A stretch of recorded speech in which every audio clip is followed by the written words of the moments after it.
každého. Skoro by som to zvládol asi aj menovite, kebyže idem zľava doprava, tak ak by som vás poznal teda po mene, tak by som to kľudne vymenoval.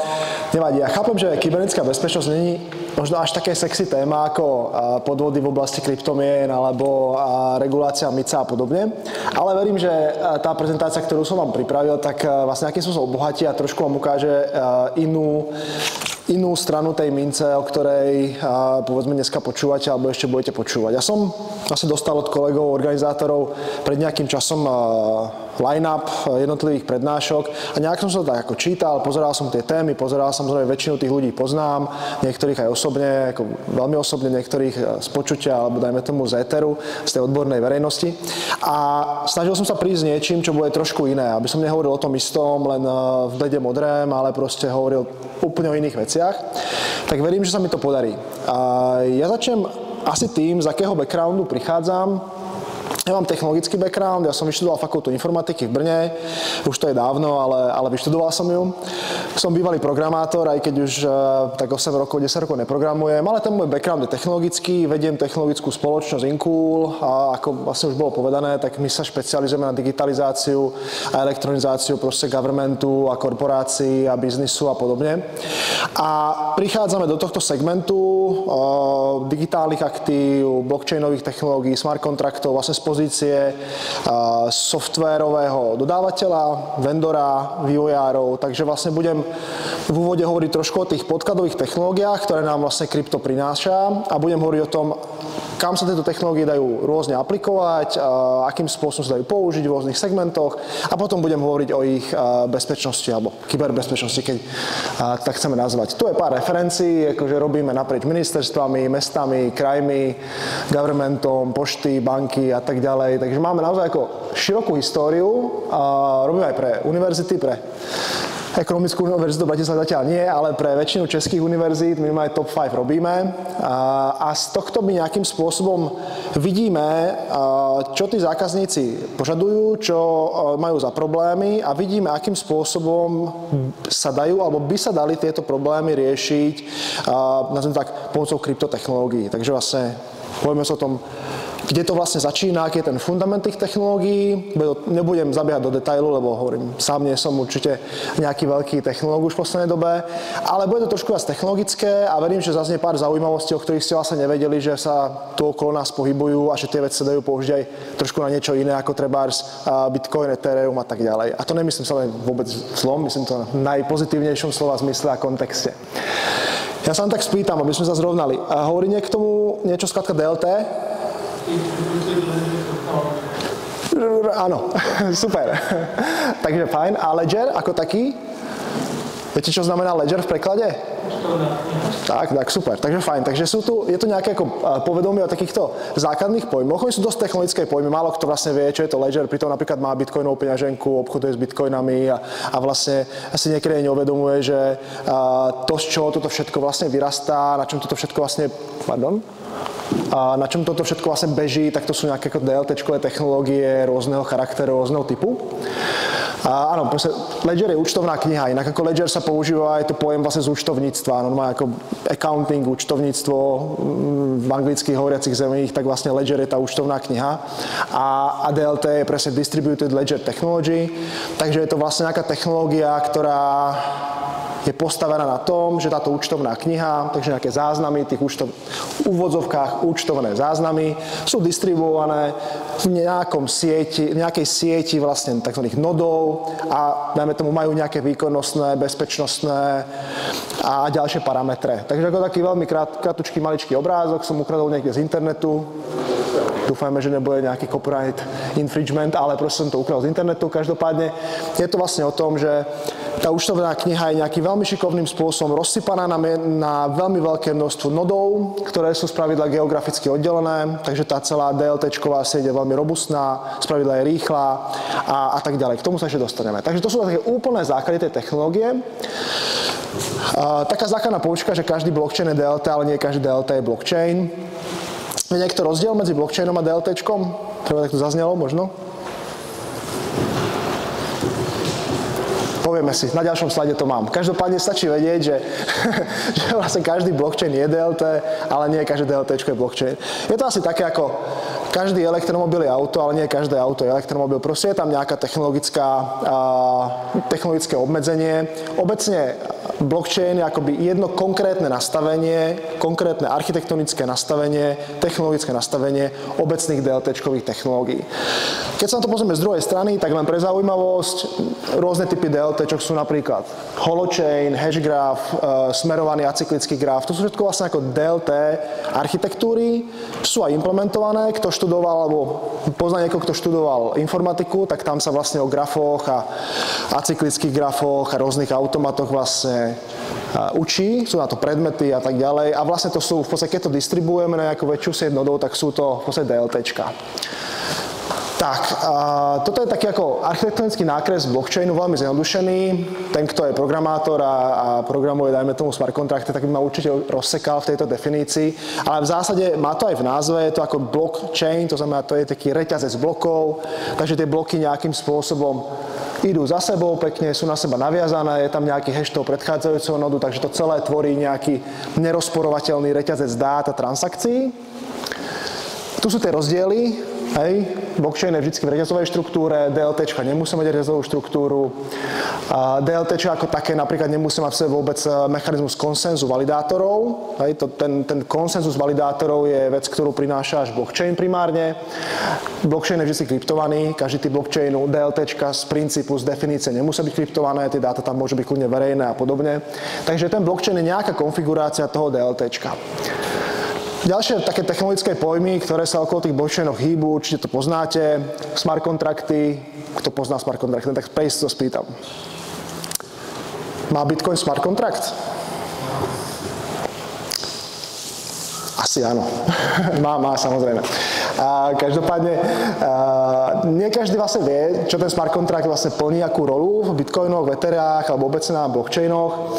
Ja sa k tomu dostanem, ale ten pojem smart contract je dobre si povedať a technologicky s tým ďalej pracovať.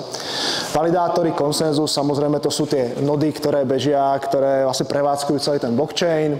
Inak vlastne otvorenosť, šifrovanie, to sú štandardné parametre blockchainu ako takých. Vytiahol som pár technológií, s ktorými my, alebo s väčšinou z nich pracujeme v Inkule.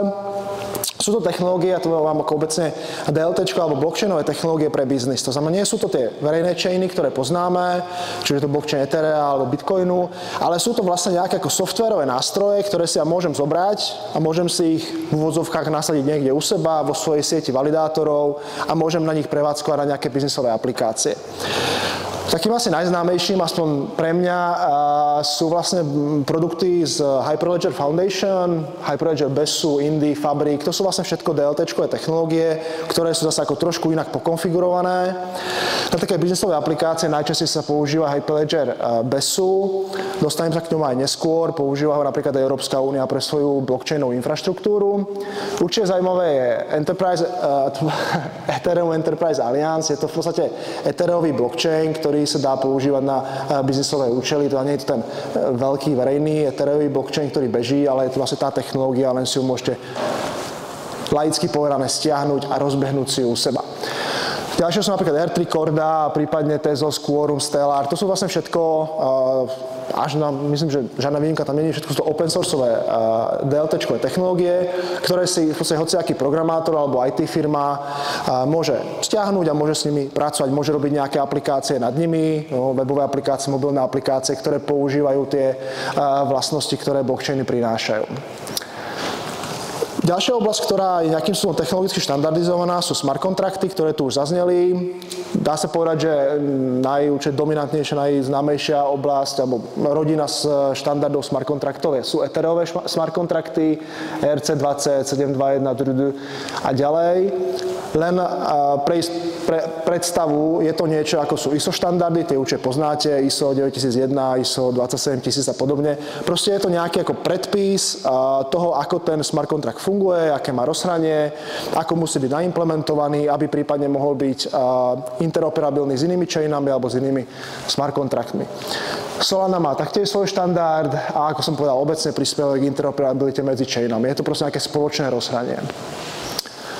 Tu je pár cudzích pojmov, nebudem do toho zabiehať. V momente, keď sa bavíme o interoperabilite blockchainov, tak v momente, keď sa pozeráme na blockchainy ako na technológiu, ktorú používa povedzme, že každá druhá IT firma, vyvíjajú sa nad tým rôzne aplikácie. Neviem, kto pozná startup Tatum, hovorí vám to niečo? Tatum určite, sú to Česi z Brna, teraz už sídlia v Amerike, ale vlastne oni robia niečo ako SDKčko, takú vývojovú platformu, podporujú, teraz nechcem kecať, koľko majú tam blockchainov, ale nejaké desiatky alebo stovky ako rôznych blockchainových technológií podporujú. A je to vlastne na to, aby hociaká vývojárska firma, bez toho, aby poznala tie Web 3.0 technológie alebo poznala ten deep tech pod tým, tak mohla vyvíjať aplikácie, povedzme, nad blockchainami, v jednoduchosti povedané. Takže v momente, keď sa pozeráme na to technologické spektrum a vidíme tu desiatky, tisíce, možno až desiatky alebo stovky tisíc rôznych aplikácií, ktoré používajú kľudne svoj vlastný blockchain alebo používajú nejakú skupinu blockchainov, tak sa musíme pýtať toho, OK, akým spôsobom budú tieto blockchainy interoperabilné. Sú ucelené platformy, ktoré tomu pomáhajú, napríklad CCIP, Cross-Chain Interoperable Protocol, myslím, že Chainlink je tá firma, ktorá to vyvíja a udržuje. Je to zase niečo podobné, ako robí Tatum, je to nejaká softwarová vrstva, ktorá vám abstrahuje to, aby ste mohli prenášať, dajme tomu tokeny, coiny medzi jednotlivými typmi blockchainov. Následne sú tu také, ako by som povedal, priamočiarejšie spôsoby, ako je token swap, token bridge, to sú vlastne niečo ako zmeny tých tokenov medzi jednotlivými chainami, aby ste mohli jeden token z chainu A pretransformovať na B, tak tomu je nejaký technologický postup, aby to celé fungovalo biznisovo. To znamená, tá interoperabilita sa aktuálne hodne rieši, keďže to technologické spektrum blockchainov zásadne narástlo v posledných rokoch, lebo ako keď sa vrátim na začiatok, tak vlastne ten prístup, ktorý máme aj my, že sú tu technologické firmy, ktoré, dajme tomu, nejdú priamo do toho biznisu okolo kryptomien, ale vyzobávajú si tie technológie blockchainové, ako som povedal, či už používajú niečo od Hyperledgeru, alebo používajú ten Ethereum Enterprise, tak si to vlastne ako ťa vyzobávajú a nad tým stavajú nejaké rôzne svoje aplikácie pre klientov, či už je to government, alebo je to proste bežný biznis. Tak, tu sa vraciam vlastne k tomu, čo som hovoril na začiatku. Prechádzame od tých technologických základov, tých pár základných pojmov, k tomu, akým spôsobom sa dajú tieto technológie využiť, a teraz poviem akoby mimo ten bežný kryptobiznis alebo tie kryptoaplikácie. V zásade máme také dve veľké oblasti, samozrejme government a komerčnú sféru. V komerčnej sfére som si to pokúsil nadefinovať, obecne ide o biznisové aplikácie, kde vystupuje samozrejme veľké množstvo transakcií. Spravidla sú to transakcie, ktoré sa týkajú nejakým spôsobom akoby aktív, to znamená, buď sú tam nejaké kredity, alebo aj peniaze, alebo proste nejaké prevody, podielov a podobne. Pre ten government sú to oblasti, a tých je celá rada, to sú napríklad centrálne štátne registre, nejakým spôsobom záznamy, preukazovanie rôznych, či už vzdelania, alebo zdravotného poistenia, očkovania a podobne. Hej, proste nejaké centrálne preukázanie nejakej vlastnosti alebo nejakého aktu, ktoré musí byť nepopierateľné a musí byť dôveryhodné. Prípadne sú to emisie nových druhov finančných aktív, takže môžeme digitalizovať akcie, dlhopisy, samozrejme, aj konvertibilné úvery, zmenky a podobne. Takže vlastne máme také ako biznisové aplikácie, government aplikácie a povedzme finančný trh. Tak, teraz sa postupne budem prepínať cez také oblasti, v ktorých my ako spoločnosť pôsobíme. Dodávali sme to pre tých zákazníkov, povedzme, ako bežný typ softvéru a aktuálne pracujeme na tom, aby sme do týchto, by som povedal, tradičných softvérových oblastí dostali princípy alebo priniesli tam nejakú inováciu pomocou týchto blockchainových technológií. Vymedzil som tak 3-4, myslím, že tam mám vymedzené. Snažil som sa to ako veľmi pragmaticky, nie je to niečo, čo by bolo v oblakoch a za 15 rokov, za 20 rokov. Ale sú to fakt veci, ktoré teraz bežia, takzvané v produkcii, to znamená, ten zákazník to používa, rieši to nejaký ako biznisový účel. Zatiaľ to nepoužíva, DLT-čkové technológie, ale jasne vidíme, že tie DLT-čkové technológie k tomu majú prínos a s niektorou časťou tých zákazníkov už aktuálne pracujeme na tom, aby sme tam pilotovali nejaké implementácie a skúšali, akým spôsobom im to môže pomôcť. A veríme, že v blízkej dobe, čo znamená u týchto zákazníkov veľkých, to je blízka doba, znamená akože 2 roky trváš. V blízkej dobe sa nám podarí ako pretlačiť tieto piloty do produkčnej prevádzky. Takže prvou takou oblasťou je track and trace. To je, môže to znieť veľmi tajomne ten pojem, ale v zásade sú to biznisové aplikácie v oblasti trasovania tovaru, balíčkov, DPDčka, PPLko, Česká pošta, balíkovňa, to my robíme v Česku. Takže obecne, keď potrebujem trasovať nejakým svojom balíky a potrebujem ich trasovať ideálne naprieč rôznymi jurisdikciami, takže mi niekto posiela niečo z Portugalska, prichádza mi to do Česka, prechádza to rôznymi depami, rôznymi akoby transportnými akoby bodmi v tej celej logistickej línii a potrebujem trasovať ten balíček, potrebujem, aby som presne vedel, čím si prechádzal, potrebujem, aby tam rôzni ako aktéri toho trhu, toho reťazca ako vstupovali, vkladali tam nejaké dáta, aby to nemohli zmeniť a podobne. To je jedna veľká oblasť, ktorej už v zahraničí sú pilotné projekty, ktoré bežia. Myslím, že britská pošta má nejaký pilot, kde práve na trasovanie tých balíkov v nejakej, ako samozrejme, v menšom rozmere používali, myslím, Hyperledger Besu používali. Takže vlastne Českou poštou, teraz už je to vlastne balíkovňa, do toho vás nechcem zaťažovať, ale proste s touto spoločnosťou, Českou poštou, hovoríme o tom, akým spôsobom by sme pod tú ich infraštruktúru zásielkovú zaparkovali blockchain a vlastne všetky transakcie balíkov, kuriéry, prevzatie balíkov by boli zapisované na chain a vlastne boli by nejakým spôsobom auditovateľné. Ďalšou oblasťou sú treba lietadlové prevádzky alebo lodná doprava. V tejto oblasti my priamo nepôsobíme, ale hovoríme s novými zákazníkmi, ktorí regulujú tento trh. Jak na Slovensku, tak aj v Čechách sú regulátori jak lodnej dopravy, tak leteckej dopravy. Zase ide o trasovanie, ide o transakcie, o nejakú dôveryhodnosť dát. A ešte vlastne hovoríme so spoločnosťou Čepro, čo je česká spoločnosť, je to náš dlhodobý zákazník, to vlastne ako prečerpávacia sústava palivových môd. To znamená, tam je to vlastne veľmi podobné, akurát sa netrasuje balík, ale trasuje sa plyn, trasuje sa nafta a nejakým spôsobom sa potom samozrejme z toho robia podklady pre DPAčko a clo. Takže to je veľmi zaujímavá oblasť. Druhou z oblasťou, kde vidíme veľký potenciál využitia DLT-čkových technológií, je tzv. Cashless oblasť alebo cashlessové platformy. Sú to zákazníci alebo biznisové sektory, kde sa pracuje s nejakou formou virtuálneho platidla, kreditu, nabijem si kredit, nejakým spôsobom používam vlastne v uzatvorenom ekosystéme.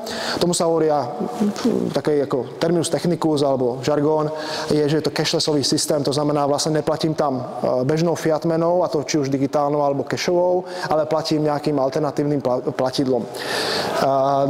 Pre predstavu, napríklad Ticketportál, to je tiketovací systém, myslím, že aj na Slovensku fungujú a sú docela silní, v Čechách sú asi dvojka na trhu, tak oni samozrejme predávajú vstupenky na koncerty, na festivaly, ale zároveň prevádzkujú niečo ako cashless systém, kedy vy si nabijete kreditu Ticketportálu a potom už na tom festivale neplatíte platobnou kartou, ale platíte nejakým QR kódom, nejakým ich odznačikom, ktorý majú. A samozrejme veľmi presne potrebujú monitorovať tie transakcie, tam sa nemôže stratiť žiadny kredit, potrebujú vedieť presne, kedy to bolo, jak sa to vlastne ako zúčtoval ten presun a treba potrebujú samozrejme identifikovať tých zákazníkov. Takže to je veľká oblasť. Inak government je v podstate veľký cashlessový zákazník. A zase, málo kto si to uvedomuje, ale integrované systémy verejnej dopravy, čože napríklad každý kraj má integrovanú dopravu okrem 2 krajov, myslím Trnava a Nitriansky kraj, ale Banská Bystrica, tam my dodávame integrovaný systém a napríklad v Brne, tak to sú všetko cashlessové systémy. Ja si vlastne kupujem nejaké predplatné doklady, nabíjam si tam kredit, ktorý potom čerpám, nabíjam si ho pre svoje deti, dokonca si ho viem nabíjať pre starých rodičov, ktorí nie sú tak digitálne gramotní, takže nejakým spôsobom tam pracujem s digitálnymi peniazmi. Niektoré z týchto inštitúcií spadajú pod reguláciu, už aktuálnu reguláciu, napríklad EMI, a niektoré nie. Záleží od objemu tých peňazí a ďalších akoby aspektov, ale v zásade sa bavíme o nejakých kreditových systémoch, pod ktoré ide veľmi efektívne parkovať DLTčka.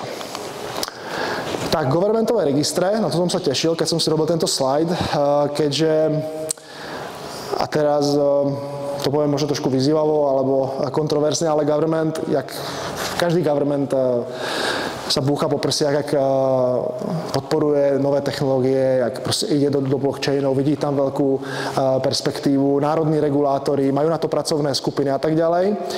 Ale zatiaľ nevieme, aspoň teda v týchto našich luhoch a hájoch, o žiadnej produkčnej alebo produkčnom nasadení DLT alebo blockchainové technológie v štátnych registroch. Pritom je to úplne najjasnejší a za mňa ako najlepší use case toho využitia. Je pár zase ako POCčok v zahraničí, ktoré skúšali, či už je to Nemecko, alebo je to Francúzsko a podobne, ale sú to všetko POCčko, nie je to ako produkčná kvalita a produkčné nasadenie. Zase verím, že sa nám to podarí nejakým spôsobom pretlačiť. My sme dodávateľia, prevádzkovateľia nejakej formy centrálnych registrov, jak na ministerstve vnútra, tak na životnom prostredí, na ministerstve spravodlivosti v Čechách a podobne. Dodávame tam v podstate registrové platformy alebo nejaké registre napríklad národného kultúrneho dedičstva a jasným spôsobom vidíme, že tam tí zadávateľia alebo tí klienti extrémne bojujú s tým, že OK, máme tu proste jednu centralizovanú databázu, proste nevieme to nasajzovať, nebeží nám to dostatočne rýchlo, nevieme zaistiť dôveryhodnosť tých dát, lepia tam rôzne ako technologické riešenia, ktoré to nakoniec nejako zaistia, ale je to vždy také polovičaté. A hovoríme, tak tam keby si zaparkoval nejaký blockchain, nejaké DLTčko, tak vám to vyrieši 99% tých problémov, bude to bežať rýchlejšie, bude to dôveryhodnejšie a máte po starostiach na najbližších proste 10 rokov. Uvidíme, jak sa nám to podarí, ale držte palce, pracujeme na tom. Inak vlastne len to shrniem, nie sú to len akoby registrové systémy, ale treba evidenčné spisy na súdoch sú veľmi dobrý case pre blockchainy, kde máme skúsenosť z ústavného súdu, kde pre nich svätý grál a naprostá modla ich práce je integrita a dôveryhodnosť toho evidenčného spisu, ktorý tam oni majú, hej, ktorý proste riešia. Tam sa dávajú rôzne podania cez spisové služby, mailom a podobne. Pre nich alfa omegou je, aby to tam bolo nemenne a presne zapísané s celou auditnou históriou, ako kvôli lehotám nejakého podania, lehotám vyriešenia a podobne. Což je vlastne ako inak povedané blockchain, kde mám spisy a mám tam všetky transakcie s dokumentami. Takže to je tá dôveryhodnosť a integrita dát. Tak dostávam sa vlastne do takého finančného sektora trošku a to je vlastne ten, myslím, 4. alebo 5. oblasť, kde vidíme ako veľký potenciál využitia DLT-čkových technológií. Tu už sa dostávam trošku do tématu, ktorý tu už zaznieval na ostatných prednáškach, teraz si nespomeniem presne na tie názvy, ale viem, že o digitálnych aktívach samozrejme sa hovorilo x-krát. Tam, kde my vidíme ten veľký prínos, je vlastne akoby aplikácia týchto technológií do oblastí, ktoré prechádzajú nejakou legislatívnou zmenou. Predpokladám, že úplne nesledujete treba otázku zamestnaneckých akcií. V Českej republike je okolo toho teraz, chcem povedať, že veľké halo, ale je to veľká téma, lebo zamestnanecké akcie neboli doteraz nejakým spôsobom vymedzované, regulované, bolo to veľmi neefektívne, takže to nikto nepoužíval. Teraz sa to snažia trošku zmeniť nejakým spôsobom, aby tie zamestnanecké akcie boli efektívnejšie, hlavne daňovo, odvodovo pre tých zamestnancov a mohli to hlavne startupy používať ako motiváciu, odmeňovanie a povedzme akceleráciu rastu. Takže tie jednotlivé legislatívy alebo tie časti tej legislatívy prechádzajú nejakou novelizáciou a celé to smeruje k tomu, aby tie zákony akceptovali povedzme, digitálne cenné papiere na určitých typoch blockchainov ako platné v tých jurisdikciách, aby na to platil napríklad časový test, ktorý doteraz neplatí na digitálne aktíva. Sice sú to finančné inštrumenty, ale časový test ako taký neplatí. Takže vlastne tam my vidíme zase veľký potenciál, či už je to vo forme nejakého národného chainu, na ktorého by sa zapisovali tieto digitálne aktíva. V každej republike existuje niečo ako centrálny depozitár cenných papierov, čo je v podstate evidencia, kde každý emitent, ktorý zase ako naplňuje nejaké parametre, to nie je také dôležité, ale zapisuje svoje akcie a ďalšie aktíva a tým pádom sú nejak klasifikované.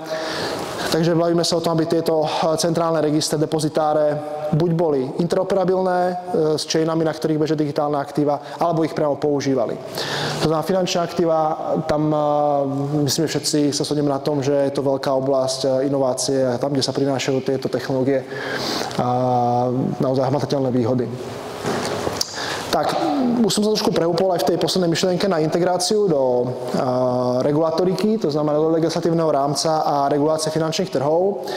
Tu zase pár takých zaujímavostí, nepôjdem úplne do detailu. O regulácii MiCA tu už bolo povedané to XY, takže tam nebudem zabiehať, ale trebárs. Swifta si všetci poznáme, keď platíme IBANom, tak mám tam IBAN, Swift a podobne. Swift beží, alebo teda používa ISO normu 2222. Táto ISO norma je špecificky namierená na výmenu digitálnych asetov, transfery a podobne.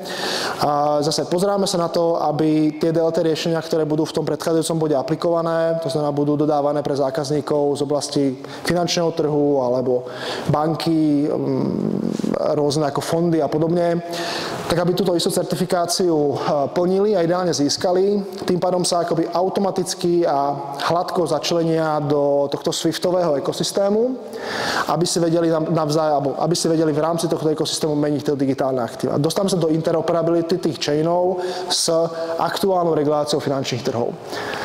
Takže digitálne aktíva ako cenné papiere, to som hovoril, tam aktuálne žiaľ tie jurisdikcie, tie naše, hovorím o našich jurisdikciách Česká a Slovenská, zatiaľ sa na nejako cenné papiere nepozerajú, pozerajú sa na to ako finančný inštrument, tomu pomáha regulácia MiCA, takže super, hýbeme sa trošku dopredu, ale nám ako osobne, alebo nám ako spoločnosť a tým zákazníkom, pre ktorých pracujeme, zatiaľ vadí, že sa tam napríklad neaplikujú práve tie časové testy, ktoré v jednoduchosti znamenajú, že keď ten cenný papier držíte po nejakú dobu, tak potom napríklad nemusíte daniť. Takže o zaknihovaní som hovoril, to sú tie centrálne depozitáre cenných papierov, kde zatiaľ nie je možné zapísať digitálne aktíva, verím, že to zmení v čase.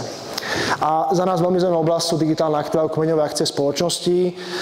To žiaľ aktuálne taktiež nie spraviť. Zákon hovorí, že akciová spoločnosť, ako sme napríklad my, tak musí mať akcie buď v listinnej podobe, alebo v tzv. Zaknihovanej podobe, kde listinná podoba proste je papier, ak si má aj rubopisovaný, kto ho vlastnil historicky, alebo keď už je digitálny, tak musí byť zaknihovaný v tom centrálnom depozitári. Toto keď sa zmení, keď vyjde nejaká vyhláška, alebo zákonodárca povie OK, tak ešte tam pridávam, že to môže byť v digitálnej forme, tak sa nám môže podariť a otvorí sa cesta toho, že založím akciovú spoločnosť, napríklad založím Inkul, alebo druhý Inkul založím a tie moje kmeňové akcie vlastne nevyemitujem v tej listinnej forme. Ja sa na to presne pamätám, pred 14 roky, keď sme firmu zakladali, tak sme tam takto zvolali tú valnú hromadu, bol tam notár a všetci sme dostali listinné papiere. Potom asi po 3 rokoch sme sa zapísali do toho centrálneho depozitára cenných papierov, takže už nemáme listinnú akciu, už nemám doma, ale máme záznam v centrálnom depozitári, ale stále v momente toho založenia mám len dve možnosti, buď ten centrálny depozitár, alebo tú listinnú akciu. My pracujeme na tom, máme dosť dobré presahy na tvorcov legislatívy, konzultujeme s nimi.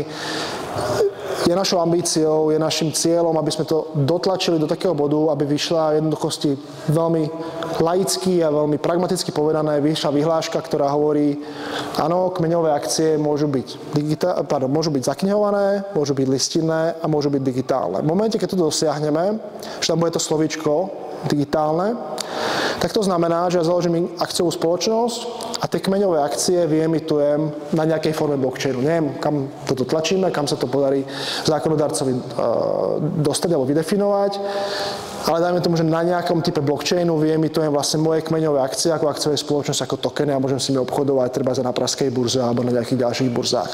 Takže za nás to je ako veľmi zaujímavá oblasť, ktorá hovoríme viazaná na tú legislatívu. Sledujeme to veľmi pozorne, sledujeme to do detailu aj v zahraničí, aj tu u nás a no, sme zvedaví, jak to dopadne celé. Tu ešte pár vecí. CBDC, o tom vlastne bola teraz, myslím, diskusia v druhej aule, takže tam do detailu nepôjdem. Toto je veľmi zaujímavá oblasť, neviem, koľký z vás nepočuli, EBSI. Niekto? Hej, je to European Blockchain Services Infrastructure. V jednoduchosti povedané je to európsky blockchain, beží na Hyperledgeri BESu. A má tam už pár ako pilotných, hovorím veľmi zdôrazňujem, ako pilotných use caseov. A my sme tam bežala nejaká aplikácia na evidenciu očkovania alebo očkovacích preukazov, keď bol COVID. A má teraz neviem presne to číslo, ale myslím, že cez 10 alebo 15 validátorov, sú to národní validátori, nie sú dohľadateľní priamo na stránkach EBSI, ale máme informáciu, že to ako validátori na národnej úrovni, tí, ktorí sa prihlásili do pilotného programu. A je to chain, ktorý v podstate môže hocikto použiť. Práve ako napríklad IT firma alebo nejaká ako biznisová komerčná entita, keď chce používať služby, povedzme, permissioned private blockchainu, tak je to európsky blockchain, ktorý beží, vyzerá byť dosť funkčne, je tam kopec dokumentácie okolo toho. Zase sledujeme, akým spôsobom sa tento blockchain bude vyvíjať, akým spôsobom sa k nemu postavia akoby lokálni regulátori. Možno práve napríklad tie digitálne kmeňové akcie spoločnosti povedia, OK, tak musia byť na tomto blockchaine, my to nevieme. Ale je to veľmi zaujímavý projekt, určite na ňo ako takto poukazujem. Na ňo sa viaže EU Digital Wallet, peňaženka digitálna, európska, myslím, že sa nebudem kecať, či nebeží náhodou na Metamasku, ale je to vlastne viazané, je to vlastne v rámci toho EBSI, je tá digitálna peňaženka, aby tie aktíva na tom chaine boli v týchto typoch peňaženkách. Tak, zase, uvidíme, kam to dotlačia. Tak, a teraz sa púšťame na cyber security, to bude podľa mňa tak na 5-10 minút maximálne, takže sme akurát on time, že jo, super. Tak, keď to tak shrniem, tak nejaké úplné základy, čo je to DLT, čo je to blockchain, nejaké biznisové aplikácie a teraz.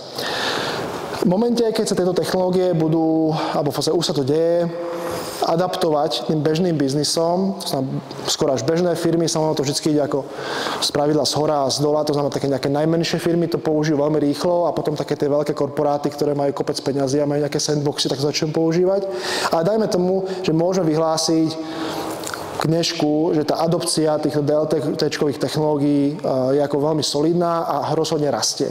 Je to rastúci trend, je to niečo, čo si myslím, že už teraz ako nezastaviteľné a to je dobré, to určite ako vítame. Je to len nová oblasť pre vývoj softvéru, nová oblasť pre biznis, nová oblasť pre príležitosti. Každopádne s adopciou každej novej technológie chodia bezpečnostné riziká. Tie firmy s tým nevedia ešte pracovať, nevedia vlastne, akým spôsobom sa tam môže útočiť, kde vlastne sú tie bezpečnostné diery. Prirovnal by som to ako, keď boli dávnejšie webové stránky, boli tam formuláre, tak tam nebola žiadna kapča, proste každý cez to spamoval, využívalo sa to podobne. Teraz už je to dosť vychytané, teraz už cez nejaké webové formuláre asi úplne spamovať nebudete, pokiaľ tam nebol nejaký flákač webmaster. Takže ako nejak sa tá technológia posunula a dostala sa do relatívne bezpečného stavu.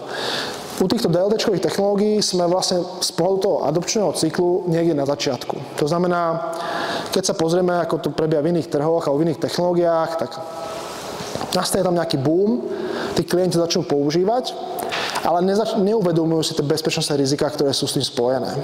Takže vlastne tam vznikne také okno pre útočníkov, ktoré dobre poznajú tie technológie, presne vedia, kde sú zraniteľnosti a zároveň tu majú obrovské množstvo potenciálnych cieľov, ktoré už tie technológie používajú, ale nevedeli si ich ešte doteraz dobre zabezpečiť. Im to ešte bude trvať nejaký čas, dokým si to dobehnú. Takže tu by sme chceli ako ideálne predchádzať ten disaster, ktorý tam môže vzniknúť, takže rovno s tými klientami, ktoré, dajme tomu, zvažujú tie technológie pre svoje biznisové účely, alebo ten government, keď to zvažuje, tak rovno hovoríme, OK, tuto je tá technológia, tu má nejaké parametre, nejaké výhody, nejaké atribúty, nejak sa používa a rovno sme vám s tom schopní zabezpečiť kybernetickú bezpečnosť, aby vám sa vám tako nerozsekalo. Zase aspoň tie základy prebehnem. Takže samotná bezpečnosť toho blockchainu, o tomto som hovoril trošku na začiatku, máme niekoľko typov blockchainov, to určite poznáte, verejný, privátny, permission blockchain. Máme tam nejaké algoritmy konsenzusu, validátorov v tých blockchainoch, môžu byť, nemusia byť, ako sme si hovorili, DLT technológia ako taká nemusí mať v sebe konsenzus validátorov, nemusí tam byť v podstate žiadny špeciálny kľúč, ako sa tie validátory dohadujú, môže to byť len prevádzka tých nodov. V momente, keď tam ale ten konsenzus validátorov existuje, tak ten konsenzus validátorov môže byť potenciálny priestor na útok. Taktiež interoperabilita, o ktorom sa bavili, rôzne štandardy, chybne naimplementované smart kontrakty, zle implementované štandardy môžu byť priestorom na útok. A potom technologické útoky, zahltenie blockchainu, Explorera a podobne. Tak smart kontrakty ako také, k tomu sme sa tiež na čo dostali. Samotný smart kontrakt ako taký je veľká zraniteľnosť, keďže zase Firmy, ktoré dokážu písať kvalitné a bezpečné smart kontrakty, nie je až tak veľa. Obecne firmy, ktoré dokážu implementovať smart kontrakty nad niektorými z tých štandardov, není veľa. Je to dosť malá, dajme tomu, skupina firiem. A ešte z nich tá, ktorá to vie robiť naozaj bezpečne, tak je ešte menšia. To znamená, obecne ako tá bezpečnosť smart kontraktov je veľmi preťažované téma. Rieši sa, dajme tomu, na dvoch úrovniach. Skrátke povedané, rieši sa na úrovni semantickej alebo vecnej. To znamená, že či ten smart kontrakt naozaj robí to, čo mu zadal ten biznisový užívateľ, hej, nejaké parametre, nejaké obmedzujúce kritériá, nejaké zmluvné podmienky a podobne.